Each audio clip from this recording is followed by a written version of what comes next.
let's quickly start here. Pembrolizumab is PD-1. It's the first FDA-approved agent, but not highly utilized due to adverse reactions and a low complete response, with around 19% complete response compared, to other agents. That 5-year data shows about 10% complete response.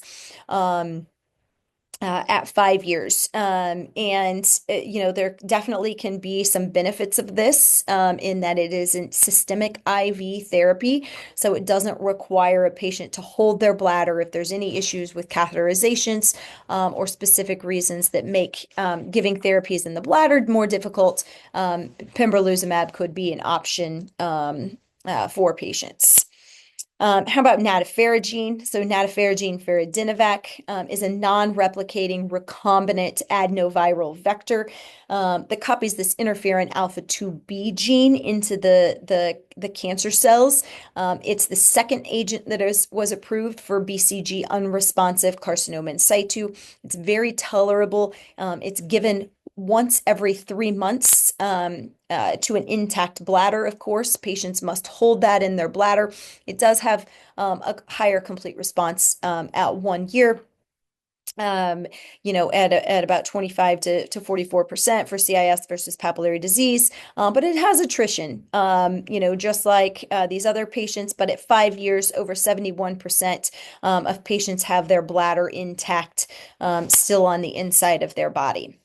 In-803 is the third agent that's approved, or third agent that was approved by the FDA, that has even a higher complete response rate at 1 year, with a bit less attrition. There's some goods and bads here. In that is good, is extremely familiar to urology clinics because it is co-administered along with BCG, and urology clinics are quite familiar, and patients are familiar with the dosing regimen and schedule of BCG and have extensive experience with that. But the downside of that is that it has to be given along with BCG. And we do live in an era where sometimes the attaining BCG can be complicated for patients, or for practices in general, in being able to do that. With the fourth then approved agent by the FDA, the most recently approved, in the last 4 or 5 months, is TAR-200 or Inlexzo. And basically it's the fourth approved agent. It has a high complete response rate, but has some durability, but like many of the others, it does, has some attrition and continues to wane over time. They do have a randomized controlled trial that's completed for papillary disease. A big advantage of this is that patients, this is administered. It is a chemotherapy. It's administered in a urology office, so it's quite familiar from a side effect profile to urologists. But it doesn't require any compounding or chemotherapeutics, but it is a device that's inserted into the bladder. So it's a drug-eluting, quote unquote, pretzel, as you can see here, the size of that, a little bit bigger than the size of a quarter, maybe a $50 size here in the United States that we would be familiar with.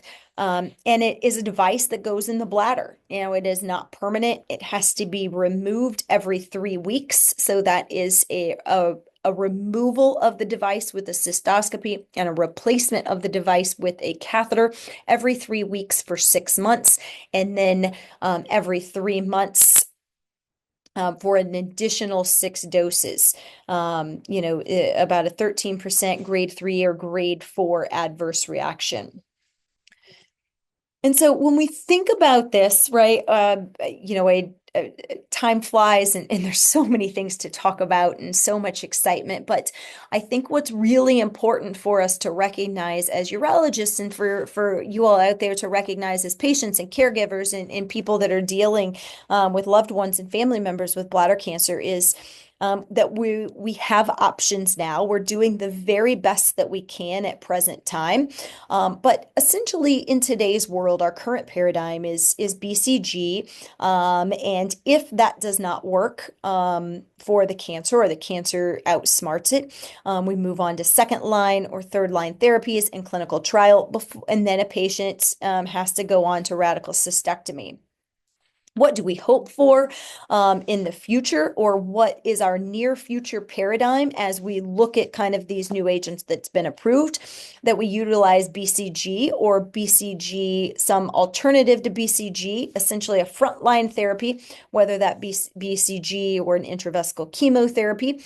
And if the cancer doesn't respond to that, we have options for second line, potentially third line, and fourth line therapies, and really kind of kick that can down the road of requiring a radical cystectomy. Now, what's extremely important for me to bring up here is that I just listed out 4 agents that have been FDA approved in the last 5 years for BCG unresponsive non-muscle invasive bladder cancer. But questions that we don't know is how well these agents might work before or after one another, how they would be potentially sequenced in different patients, which one should come first or which one should come second. And we never want to lose that window of opportunity for cure, meaning part of the reason we do all of the aggressive things we do for patients with high risk disease is because of that risk of recurrence in 60% of people, but also because there is that risk of progression of over up to 10, 20, in some reports, even up to 30 or 40% of patients have progression of disease with high risk disease. And we do not want to be doing therapies inside the bladder and lose an opportunity to cure someone of bladder cancer and miss that opportunity to do that because we're trying to spare the bladder. So finding that fine line between sequencing these newly approved therapies and learning how to sequence them for different patients is our new future paradigm. So I think this is what many of us are using in today's practice, because we do have more than one option now in BCG unresponsive disease. But really to get to these futures, like I said, we have to limit toxicities.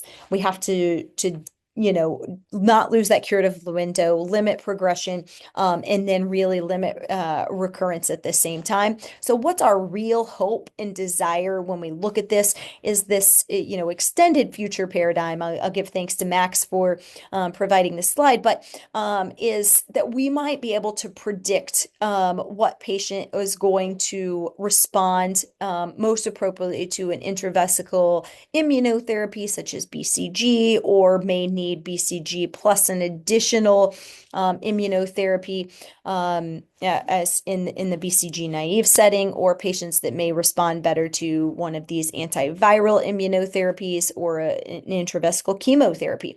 So we might be able to say, okay, the patient in front of me right now, we have a biomarker that predicts you should have therapy A, B, C, or D, or these therapies are not going to be beneficial, and we should, think about doing an early cystectomy or removing the bladder.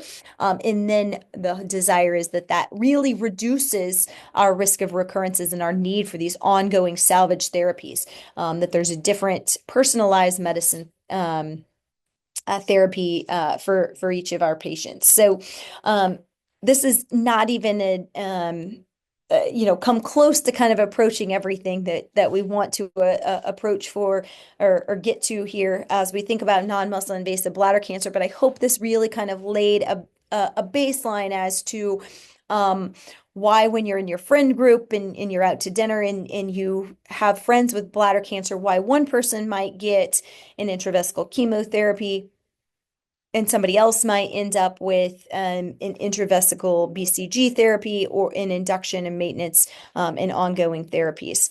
And so this is not by any means conclusive, but it's really just an idea of kind of looking ahead of how many new things are coming out, really looking at this personalized therapy and what we can do next over the years to come for patients with non-muscle invasive bladder cancer, because that's what we owe to you guys.